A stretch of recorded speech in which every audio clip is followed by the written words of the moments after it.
My teacher refused to lock down. During a real school shooting, even blocked the light switch while gunshots got closer. When I begged her to let us hide, she said, "Sit down or you're expelled." I just stared at her. That was 1 year ago. Last week, she was led out of her apartment in handcuffs. I was in Ms. Brown's AP history class when the lockdown announcement crackled over the PA. Lockdown, lockdown, this is not a drill. We'd done this drill 100 times since kindergarten. Lights off, hide in the corner, stay quiet. Simple. Everyone started moving automatically, but Ms. Brown stepped in front of us with that look she gets when someone questions her authority. "Get back to your desks, now." Her voice had that edge that meant business. I didn't approve any lockdown drill today. I raised my hand out of habit. "But Ms. Brown, we're supposed to. The only procedures you follow are mine. Sit down, or you're all getting zeros on your presentations." Then she launched into her whole "I've been teaching for 25 years" speech. The one about respect and how her generation didn't need constant hand-holding. Here's the thing about Ms. Brown. She was one of those teachers who was super strict about weird stuff, but lazy about actual teaching. She'd mark you absent for being 30 seconds late, but give everyone A's on essays she obviously hadn't read. I once turned in a paper with a whole paragraph about SpongeBob in the middle just to test it. Got a 98. So most of us sat back down. Nobody wanted to risk their GPA over what was probably just another drill. But then the announcement repeated. "Code red. This is a code red. All staff and students follow lockdown procedures immediately." That never happens in drills. They announce it once and that's it. My stomach started doing this weird flip thing. The same feeling I get before a big test I didn't study for, except worse. I kept glancing at the door. The hallway was still bright, fluorescent lights blazing. In drills, teachers always turn off their lights immediately. Then I heard it. Pop, pop, pop, like firecrackers. But not. Everyone's phones started buzzing at once. I pulled mine out under my desk. My boyfriend Tyler was in chemistry 2 halls over. His text made my blood freeze. Hiding in supply closet. "Someone has a gum. Where are you?" More texts flooding in. Behind filing cabinet in main office. Under Mr. Garcia's desk. I showed Ms. Brown my phone. My boyfriend says there's someone with a "I see what's happening here. You think you can stage some elaborate prank to get me in trouble? Get me fired?" The popping sounds were getting louder. Closer. Someone screamed in the hallway. Not a fun scream. Not a playing around scream. "That's probably drama class practicing," Ms. Brown said. But even she didn't sound sure anymore. I could see Mr. Peterson's class across the hall. Lights off. No movement. Just darkness where 20 kids should have been. My hands were shaking so bad I could barely type. "Henderson won't let us hide. Still at desks." Tyler. "What? Get to safety now." Ben tried next. Sweet Ben who never argued with anyone. "Ms. Brown, please. This feels real." "Feelings aren't facts, Ben. Sit down." More running in the hallway. Lots of feet. All going the same direction. Away from something. Or someone. The PA crackled again but cut off mid-word. That's when we heard the shots. Not pops anymore. Bang, bang, bang. Like someone slamming a metal door. But sharper. Louder. Real. I stood up. "We need to hide now. Sit down or you're expelled." Ms. Brown moved to block the light switch. "I will not lose my job because you children want to play games." Something in me snapped. "I don't care." I sprinted for the lights. That's when everyone lost it. Half the class rushed to the safe corner. The other half froze at their desks, torn between a lifetime of following rules and that primal voice screaming danger. Ms. Brown grabbed at my arm as I passed, but I yanked away. She was yelling about disrespect and consequences. "You're all being hysterical. This paranoia is exactly what social media has done to you. Manufactured fear." But we weren't listening anymore. Desks scraped across linoleum as we barricaded the door. Someone was crying. Someone else was praying. The kids who'd frozen finally scrambled over, cramming into our corner. 23 teenagers trying to become invisible. Everyone except Ms. Brown. She stood at her desk, arms crossed, fury radiating off her. The doorknob rattled. Everyone stopped breathing. The handle turned. Locked. Thank God, locked. A shadow passed under the door. Paused. We could hear breathing on the other side. Or maybe that was just my heart pounding in my ears. Footsteps. Moving on. Those were the longest 10 seconds of my life. The SWAT team found us 40 minutes later. Ms. Brown was still babbling about how we'd overreacted to a simple drill. And a week later, we finally found out why. Because that's when they told us who the shooter was. Jake Wilson from my sophomore English class. The quiet kid who sat in the back corner drawing anime characters in his notebook. The paramedic wrapped the blood pressure cuff around my arm while I sat on the gurney outside, my whole body shaking like I had hypothermia even though it was May. She kept checking my pulse and asking if I could breathe okay, but all I could think about was Jake walking past our door, Jake with a gun, Jake who I'd lent a pencil to last week. Detective Santos showed up with her badge and notebook, crouching down to my eye level while asking me to walk through everything that happened in Ms. Brown's room. I told her about the announcement, about Ms. Brown making us stay at our desks, about the sounds getting closer. She wrote everything down, nodding when I mentioned turning off the lights myself. The parking lot was chaos with parents running everywhere, news vans setting up, ambulances leaving with their sirens on. Mom crashed through the police tape still wearing her hospital scrubs, mascara running down her face as she grabbed me so hard I couldn't breathe. She kept touching my face, my arms, checking for injuries that weren't there while demanding answers from Detective Santos about how a teacher could keep kids exposed during an active shooter. Tyler's mom was there too, crying and hugging him over and over while he stood there looking blank. Detective Santos brought me to a quieter spot and pulled out her tablet, showing me screenshots of my texts to Tyler about Ms. Brown not letting us hide. She said 23 students had already given the same story, that Ms. Brown kept insisting it was fake, even after the gunshots started. 2 kids died in the math hallway, she told me. 3 more were at the hospital, all from rooms that followed protocol immediately, except for one girl who got grazed by a bullet that went through a door. Dad showed up and took over from Mom, leading me to his truck without saying anything. The radio stayed off the whole drive home and we both jumped when a motorcycle roared past us at a red light. Our house felt wrong, too normal with its regular smell of coffee and laundry detergent. Dad made spaghetti, but I just pushed it around my plate while my phone kept buzzing with messages from everyone asking why Ms. Brown didn't let us hide. That night I couldn't sleep, just kept replaying those 40 minutes over and over. The next morning an automated call from the district said school was canceled indefinitely and counselors would be available at the community center. Mom called in sick to stay home with me, but I locked my bedroom door and sat on my bed thinking about how we almost didn't barricade, how we almost stayed at our desks like Ms. Brown wanted. Channel 8 had our school on every commercial break, and then Ms. Brown's face filled the screen, standing in her driveway telling the reporter she maintained control during chaos and her students were alive because she didn't panic. Mom grabbed the remote and threw it so hard it cracked the TV screen. Tyler sent me a link to someone's cell phone video from Mr. Peterson's dark classroom, showing everyone hidden and silent while Ms. Brown's voice carried through the walls talking about manufactured fear. The timestamp showed 2:47 7 p.m., right when she was blocking the light switch. The video had 50,000 views in 2 hours, and the comments were brutal. I spent the next day in my room jumping every time the house creaked or a car door slammed outside. Mom brought soup I didn't touch, and the group chat kept going off about lawyers and lawsuits, but I couldn't focus on any of it. Principal Foster called that evening with his careful principal voice saying the district needed my written statement about Ms. Brown's actions, separate from the police investigation. Mom grabbed the phone and told him I'd provide it through our attorney, which was news to me since I didn't know we were getting one. The next morning, Ben's mom drove him over because he needed to talk to someone who was there, someone who understood. We sat on my front porch and he kept starting sentences he couldn't finish about almost staying in his seat, about what would have happened if I hadn't turned off those lights. His hands were shaking just like mine were. Tyler's parents dropped him off later that afternoon, and we went straight to the backyard where the picnic table sat under the big oak tree. He rolled up his jeans and showed me the dark purple bruises covering both his knees from when he'd wedged himself behind the chemical storage shelves in that supply closet. His voice stayed flat when he told me how the shots kept getting closer, and he knew I was 2 halls away but couldn't do anything about it. We sat there for an hour, not really talking about it, but not talking about anything else either, while his fingers picked at the splintered wood on the table. Day 5 started with Mom on the phone scheduling appointments, and by noon she'd found Rebecca Thompson, this lawyer who specialized in school safety cases. Her office downtown had newspaper clippings covering every wall, headlines about negligence lawsuits and safety violations at schools across the state. Rebecca looked at Mom's notes and said, what Ms. Brown did went beyond poor judgment, that keeping students exposed during an active shooter situation was criminal endangerment. There's something unsettling about how Ms. Brown keeps insisting this is all fake, even with those gunshots echoing through the halls. What makes a teacher so convinced that actual danger isn't real when every other classroom is already dark and hidden? She explained how other families were already filing civil suits, but criminal charges would be up to the district attorney's office. The community meeting on day 6 turned into chaos. The second Ms. Brown walked through the civic center doors with her union representative, parents started screaming immediately while she just stood there with that same controlled expression she'd had during the shooting, repeating that she'd followed her professional judgment. Someone threw a water bottle that hit the wall behind her, and security guards had to form a circle around her to get her back outside. The detective called that same night with a question that made my whole body go cold, asking if Ms. Brown had ever mentioned Jake Wilson in class since he'd been her student 3 years ago. Jake Wilson was the name everyone knew through whispers and group texts, but the news wouldn't say yet. Day 7 morning. I finally made myself shower and change out of the clothes I'd been wearing for days. Dad stood at the stove making pancakes like any other Sunday, but we both jumped when the doorbell rang. Just the delivery guy dropping off a package, but that split second of panic was becoming our new normal. That evening, the news finally confirmed what everyone already knew, showing Jake's yearbook photo from when he graduated. This quiet kid I vaguely remembered from my freshman year. The anchor dropped the real bomb, though, saying Wilson had filed a formal complaint against teacher Patricia Brown 3 years ago for psychological abuse. Mom grabbed her phone immediately to call our lawyer while Dad hunted through online records for any trace of Jake's complaint. We found a school board meeting transcript from 2021 mentioning a sealed student complaint against staff with dates that matched up perfectly, even though Ms. Brown's name wasn't listed. Day 8. Tyler picked me up and we drove to the empty mall parking lot where we just sat with the engine off. His hands gripped the steering wheel until his knuckles went white, and he finally said she knew. She had to know it might be him, and she still kept us all exposed. Ben started texting our class group chat with information his parents had found. 3 other students from Jake's graduating class who remembered Ms. Brown having it out for him. This girl, Melissa, said Ms. Brown had failed Jake on a technicality that almost cost him graduation, and the stories painted a clear pattern of targeting certain students. Day 9. The detective showed up at our house with a court order for Ms. Brown's personnel file clutched in her hand. She told Mom they'd found something, that Jake wasn't the only complaint against Ms. Brown over her career. There were 6 others all sealed and somehow resolved without any action taken. She needed my detailed statement about Ms. Brown's exact words during the lockdown, every single thing she'd said while we begged her to let us hide. I sat at my kitchen table with the detective's blank statement form in front of me, my pen hovering over the paper while Mom made coffee in the background. The first line asked for a description of events, and I wrote 3 words before crossing them out. Started again, crossed that out too. How do you put into words the way someone's voice changes when they've been in charge for so long they can't imagine being wrong? The detective waited patiently while I tried 6 different ways to explain how Ms. Brown stood there blocking the light switch while we heard those shots getting closer. I finally just wrote exactly what she said and did, step by step, no opinions, just facts. Day 10. My phone buzzed with a news alert while I was eating breakfast. The school board had placed Ms. Brown on administrative leave pending investigation, which sounded good until I read the teachers' union statement underneath calling it a rush to judgment against a dedicated educator with 25 years of service. The comment section was already at 300 posts, half calling her a hero for maintaining order, half calling for her arrest. Mom shut my laptop and told me to stop reading, but I'd already seen my name mentioned 14 times. That afternoon, Principal Foster showed up at our door looking like he hadn't slept in days. He sat on our couch and stared at his hands while telling Mom about the complaints over the years, parents saying Ms. Brown was too rigid, too harsh, but she had tenure and her students got good test scores, so nothing ever happened. His voice cracked when he mentioned the 2 kids who didn't make it out. Day 11 started with my phone exploding at 6 a.m. because someone had leaked Jake's manifesto to a news site before the FBI could lock it down. 3 whole pages about Ms. Brown, how she failed him on his senior thesis over a missing footnote, how that 1 grade kept him out of his dream college, how she laughed when he asked for a chance to fix it. The details made my skin crawl. Dates and times and conversations he'd recorded secretly, building his case for why she deserved what was coming. Our lawyer Rebecca called an emergency meeting that night with all 23 families from Ms. Brown's classroom crammed into a conference room at the Holiday Inn. She stood at the front with a stack of papers and dropped the bomb that the school district knew about Jake's fixation on Ms. Brown because his therapist had sent a warning 2 months before the shooting. The room erupted with parents shouting and crying and demanding answers while Rebecca tried to explain about mandatory reporting laws and liability. Day 12. I woke up to 47 Instagram notifications because Ms. Brown had gone on some podcast called Truth in Education and spent an hour painting herself as the victim of woke culture and teenage hysteria. She actually used my full name, called me a troubled student with attendance issues, twisted my grandmother's funeral into me skipping class for fun. The host kept agreeing with her, saying kids today are soft, can't handle structure, need safe spaces instead of real education. Rebecca filed a cease and desist within 2 hours, but the episode had already been downloaded 12,000 times. My Instagram filled with strangers calling me a liar, an attention seeker, a crisis actor. Someone found mom's work number at the hospital and started calling the nurses station, asking if she was proud of raising a daughter who destroys teachers' lives. Day 13. Tyler came over with his sleeping bag and set up on my bedroom floor because neither of us could handle being alone anymore. We lay there in the dark at 3 a.m., both wide awake, staring at nothing. He kept going over that day, how he could have pulled the fire alarm from the chemistry room, how that would have evacuated everyone before Jake even started. The what-ifs were eating us both alive, but there was nothing to say that would make it better. Ms. Brown's husband, who sold real estate all over town, started a GoFundMe for her legal defense the next morning that hit $30,000 in 6 hours. The description called this a witch hunt against a dedicated teacher, included photos of her at graduations with former students who became doctors and lawyers, carefully leaving out anyone who didn't fit the narrative. People from 3 states away were donating and leaving comments about how liberals are destroying education. Day 14, Ben's mom called to say they were pulling out of the group legal action, her voice shaking as she explained that Ben's dad's construction company had just lost 3 major contracts with no explanation. She kept saying they couldn't prove it was connected, but everyone knew Ms. Brown's brother-in-law ran the biggest development firm in town, and golf with half the city council. Daniel Harris from my grade found me at the coffee shop that afternoon, his phone already out and shaking in his hand as he slid into the seat across from me. He'd been hiding in the main office during everything, pressed behind the secretary's desk where he could see the security monitor, and he'd recorded the whole thing on his phone without even thinking about it. The video was grainy but clear enough to see Ms. Brown walking down the hallway 30 seconds after the first shots, not running, not ducking, just walking like it was any other day between classes, while Mr. Peterson's door was already barricaded and Mrs. Garcia had her kids hiding under desks. Daniel forwarded it to Detective Santos right there in front of me, his fingers moving so fast they kept missing buttons. Day 15. I went back to therapy for the first time since middle school when my parents got divorced. Dr. Patel's office had the same fake plants and beige walls, and that white noise machine that was supposed to be calming, but just made me think of static. I told her about the shadow under the door, and how I still hear Mrs. Brown saying we're being hysterical while people were dying down the hall. She wrote notes on her yellow pad, and asked me to describe what I felt in my body when I remembered it. Daniel's video hit Twitter before dinner that same day, and by midnight, #BrownKnew was trending with 40,000 retweets. People kept slowing it down and zooming in where you could see her checking her phone while other teachers were dragging kids into classrooms. The timestamp clear as day showing this was after the shooting started. News vans showed up at Daniel's house, and his parents had to take him to stay with his aunt in Boston. Day 16. Detective Santos called me in to look at the footage with some specialist from the state who kept pointing at the screen with her pen. She showed me how there was no startle response when the shots went off, no surprise on Ms. Brown's face, just this calm decision to keep walking. They were building a case for willful endangerment, she said, which could mean up to 5 years in prison. Mom picked me up from the station and drove straight to the district office where she filled out the paperwork to pull me out for homeschooling. Ms. Brown walking calmly down the hall while other teachers barricaded doors is the kind of detail that makes lawyers rub their hands together and insurance companies reach for their checkbooks. She took 3 weeks of vacation time she'd been saving for years and told me she didn't care about my college applications. She cared about me being alive, and we both ended up crying in the kitchen while the pasta boiled over on the stove. Day 17. Ms. Brown's lawyer held this big press conference on the courthouse steps with 3 of her former students standing behind him in suits. One was a state senator now who kept talking about rushing to judgment and promised to investigate the investigation, while the lawyer claimed the video was doctored and demanded independent analysis. Tyler's parents didn't wait for any of that and transferred him to St. Mary's private school the same day, his mom explaining they couldn't wait for the system to sort this out. He texted me constantly from his new school, feeling guilty about leaving even though I kept telling him to go, to get out while he could. Our phones became this lifeline, both of us waking up at 3 a.m. and texting each other just to make sure the other was still there. Day 18. I couldn't sleep again, so I started Googling Ms. Brown and found this old Reddit thread from 2019 where someone asked who was your worst teacher. 3 different accounts mentioned her by name, talking about her mind games and how she'd pick one student each year to torment. The thread had been deleted, but the cached version was still there on the Wayback Machine, so I screenshot everything and sent it to our lawyer. Day 19. The school board meeting turned into complete chaos when parents started screaming at each other across the auditorium. Half of them wanted Ms. Brown arrested immediately, and the other half thought she was being scapegoated, with one woman yelling that Ms. Brown saved those kids by maintaining order. Ben's dad stood up even though they'd pulled out of the lawsuit and shouted back that she nearly got them all killed, and security had to clear the whole room while people were still pushing and shoving in the parking lot. Rebecca Harris, Daniel's mom, filed for a restraining order the next morning after Ms. Brown's supporters started showing up at our houses, taking photos of our front doors and posting them online with our addresses. The judge said without direct threats it was just free speech though, and Rebecca sat in the courtroom crying while the judge explained that taking pictures from public property wasn't illegal. That same night I couldn't sleep and kept scrolling through my phone looking at all the comments defending Ms. Brown. Around 3 a.m., something inside me just snapped. I grabbed my laptop and started pulling up the audio recordings from that day that the news had released. The timeline was public record now thanks to the investigation. I synced up Ms. Brown's exact words with the sounds of gunshots in the background. Setting up my phone against my desk lamp, I hit record and just started reading from the transcript. I didn't approve any lockdown drill today. Bang echoed from my laptop speakers. Sit down or you're all getting zeros. Bang, bang. My hands were shaking, but I kept going through every single thing she said while kids were dying down the hall. When I posted it to TikTok at 4:17 a.m., I didn't expect anything. By noon, it had 2 million views and climbing fast. Other kids from school started making their own videos showing what their teachers did. Mrs. Garcia from Spanish had everyone under desks in 8 seconds. Mr. Peterson had his whole class in the storage closet before the second announcement. Coach Williams literally carried 2 freshmen who froze into the equipment room. Every single teacher except Ms. Brown had their students hidden within 30 seconds. The hashtags exploded across every platform. Teachers. Save students showed heroes while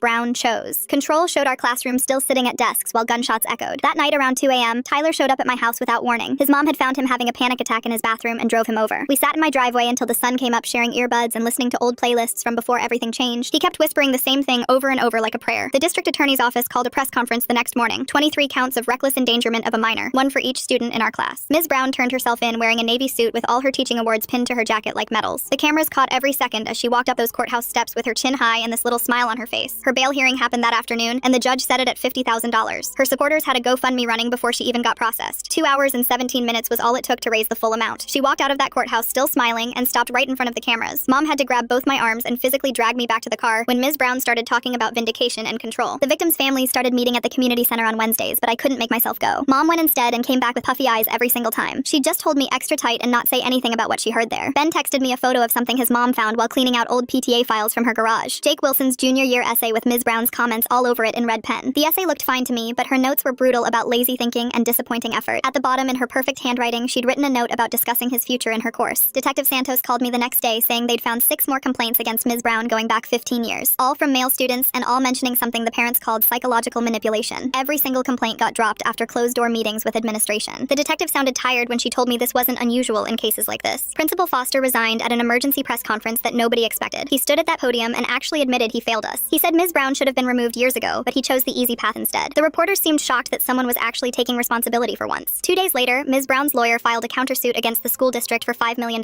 They claimed the district was scapegoating her for their own security failures. My phone buzzed with the news alert while I was in my therapist's waiting room, and I actually laughed out loud at the audacity. The next day, Rebecca called a meeting at the community center, and all 23 families showed up. She stood at the front with stacks of papers and started handing them out while explaining we weren't just defending ourselves anymore. We were filing criminal complaints with the state board and launching a federal civil rights lawsuit. Parents were signing papers and exchanging phone numbers while Rebecca's assistant took notes on her laptop. That night, I couldn't sleep, so I started writing everything down in this old notebook I found in my desk drawer. Every word Ms. Brown said during those 47 minutes went on the page. The way she blocked the light switch, how she threatened us with zeros and expulsion while gunshots got closer. Dr. Patel said writing helps process trauma, but it felt more like building a case. 3 days later, my phone started blowing up with notifications about this new website. A group of Ms. Brown's former students had created something called Survivors of Room 203. I clicked the link and saw testimonial after testimonial pouring in. 37 stories in the first few days alone. Kids from 10 years ago describing the same tactics. Public humiliation when you questioned her. Grades mysteriously dropping if you challenged her authority. Mind games that made you doubt yourself. The pattern was right there for everyone to see. A local reporter reached out through my mom asking if I'd do an interview. My hands were shaking when the camera started rolling, but I kept my voice steady and told them exactly what happened. How she looked at us while gunshots echoed in the hallway and chose her authority over our lives. The segment aired that evening and my phone didn't stop buzzing for hours. Ben surprised everyone the next day by posting his own story on Instagram despite his parents begging him not to. He wrote about almost staying seated because he was more afraid of Ms. Brown's punishment than dying. He said I saved his life by defying her. Within 3 hours, his post had 10,000 shares and climbing. The FBI agent called my parents that afternoon with new information they'd uncovered. Jake had texted a friend the night before the shooting about Ms. Brown destroying him in front of everyone. The friend had deleted the messages out of guilt, but investigators recovered them from the phone company's servers. The texts were explicit about Jake's plans and his specific hatred for Ms. Brown. 2 days later, news broke that Ms. Brown's husband had filed for divorce and moved out in the middle of the night. Court documents showed he'd been planning it for months, but the shooting pushed up his timeline. Even her own husband was abandoning ship. I had to go back to school to get my stuff since the semester was ending. Room 203 was still sealed with crime scene tape across the door. The hallway felt wrong and smelled like industrial cleaner trying to cover something else. I grabbed my things from my locker as fast as I could while Tyler waited in the parking lot with the car running. The prosecution brought in this expert named Dr. Catherine Mills, who specialized in crisis response. She spent 3 days reviewing everything, and her conclusion was brutal. Ms. Brown violated every single established protocol and showed gross negligence that directly endangered our lives. Ms. Brown's supporters raising $50,000 in just 2 hours makes me wonder who exactly has that kind of money and motivation to defend a teacher who kept kids seated during gunshots. Her report was 50 pages of professional language basically saying Ms. Brown chose control over children. Then Ms. Brown's supporters decided to organize a rally at the courthouse, which turned into a disaster. Parents of the 2 students who died showed up as counter-protesters. When someone yelled that Brown did nothing wrong, one of the mothers just collapsed, sobbing on the courthouse steps. The photo went viral within minutes, showing our town completely divided. News vans from 3 states away started showing up. Tyler's mom organized a support group meeting at the community center that weekend, where 23 of us survivors gathered in a circle of folding chairs. The girl from Mr. Peterson's class kept twisting her hair around her finger while she talked about how their teacher immediately flipped desks to make a barrier. Another kid from the science wing described his teacher pulling them into the chemical storage room and blocking the door with a filing cabinet. Everyone had the same story except us. Their teachers protected them. Ours tried to get us killed. One girl just looked at me and said we shouldn't have had to save ourselves, and everyone nodded. The State Board of Education finally launched their investigation on day 35 after the media pressure got too intense. Rebecca called me that afternoon to say they were subpoenaing 10 years of records from the school district. She said the investigators found 17 formal complaints against Mrs. Brown that were never properly documented. Criminal charges against the administrators who covered for her were now on the table. Mom arranged dinner with Tyler's family that night where we all sat around their dining room table pushing food around our plates. Tyler's dad kept trying to talk about his college plans for next year, but the words just hung there. His mom mentioned summer vacation ideas, but stopped mid-sentence when a car backfired outside and we all jumped. We were all pretending we weren't different now, that loud noises didn't make us freeze, that shadows didn't make our hearts race. On day 4 40, I found myself at the state capitol building with a microphone in front of me and 300 people in the audience. The legislative committee sat behind their long desk taking notes while I read from my prepared statement. I told them Ms. Brown weaponized her authority while a weapon was in our school. I said she chose her ego over our lives. I asked how many complaints it takes before someone acts. The representatives just stared at me when I finished. 2 days later, a custodian named Frank contacted our lawyer with something huge. He had security footage from 3 years ago that nobody knew existed because it was from an old camera system they forgot to disconnect. The video showed Jake leaving Ms. Brown's classroom with tears streaming down his face before punching a wall so hard his knuckles bled. The timestamp matched exactly with the day Jake filed his complaint against her. The original investigation never included this footage because nobody thought to check the old system. Ben's family called us on day 42 to say they were rejoining the lawsuit. His dad's company mysteriously got all those contracts back the same day the FBI started investigating Ms. Brown's brother-in-law for witness tampering. His dad said some things are more important than money, but we all knew the truth. The brother-in-law backed down when federal agents showed up at his office. The grand jury met the next week and upgraded Ms. Brown's charges to attempted murder through depraved indifference. Her lawyer went on the news calling it prosecutorial overreach, but the DA held a press conference explaining that keeping children exposed during an active shooter situation showed extreme disregard for human life. The legal experts on TV said this charge usually only applies to drunk driving deaths, but this case might set a new precedent. Tyler got his early admission letter to State University on day 45, but called them that afternoon to defer for a gap year. He came over that night and we sat on my porch while he explained he couldn't leave me to face the trial alone. We both knew what we had wasn't normal teenage stuff anymore. We were connected by something darker now, something that went beyond love into shared survival. Day 47 was my first good day since the shooting. I went 6 whole hours without thinking about it while helping Mom reorganize the garage. Then the guilt hit me like a truck. How could I forget even for a minute when 2 kids were dead? Dr. Patel said healing isn't linear during our session, but it felt like betrayal. It felt like I was abandoning the kids who didn't make it out. The state board held their hearing on day 50 to revoke Ms. Brown's teaching license. She showed up in a black suit claiming this was a lynching of a dedicated educator. When they showed her testimonials from 37 former students describing her behavior, she called them weak children who couldn't handle high standards. Several board members visibly pulled back from their microphones. The woman running the hearing had to call for order twice when Ms. Brown started yelling about cancel culture. They voted unanimously to revoke her license permanently and referred the case to the Attorney General for additional charges related to child endangerment spanning her entire career. The next few weeks passed in a blur of legal meetings and therapy sessions until Detective Santos called me on day 52 with news that made my hands shake so bad I dropped my phone. She'd been digging through old personnel files at the district office when she found a sealed folder from 2009 about Ms. Brown's transfer from Westfield High. A student there had tried to kill herself and left a 3-page note naming Ms. Brown specifically for the daily humiliation and mind games that pushed her to that point. The school quietly moved Ms. Brown to our district rather than investigate because the superintendent's wife was Ms. Brown's cousin. Within hours of Detective Santos leaking this to a reporter friend, my phone started blowing up with notifications from a Facebook group called Survivors of Patricia Brown that already had 200 members. Former students from 3 different schools were sharing stories going back 25 years about her tactics, the public shaming, the way she'd give contradictory instructions, then punish kids for being confused, how she'd gaslight students about things she'd said minutes earlier. One girl from 1998 wrote that Ms. Brown told her she was too stupid for college in front of the whole class, then denied it when her parents complained. Another kid from 2003 said Ms. Brown made him stand in front of the class while she listed everything wrong with his essay, including mocking his stutter. The pattern was always the same, always protected by administrators who found it easier to transfer her than deal with complaints. 2 days later, my mom drove me to meet the Johnsons and the Garcias, whose kids Michael and Sophia died in the shooting because they stayed at their desks following Ms. Brown's orders. Mrs. Johnson held my hand while tears rolled down her face and said she didn't blame any of us survivors. Mr. Garcia's voice cracked when he told me we fought to save ourselves while their children never got the chance because they followed the rules. We sat in their living room crying together for an hour, looking at photos of Michael and Sophia at prom just 3 weeks before they died. Rebecca called that afternoon with updates on the prosecution strategy, and what she told me made me run to the bathroom to throw up. They had evidence Ms. Brown knew Jake was likely targeting her based on previous incidents where he'd confronted her after class, but she deliberately kept us exposed as a form of psychological torture. The prosecutors were going to argue she used us as human shields for her ego, that she'd rather risk our lives than admit she was wrong about the lockdown. The truth was more horrifying than any of us imagined, that she saw us as props in her power game even with a shooter in the building. By day 56, the school district's lawyers were in full panic mode and offered a $30 million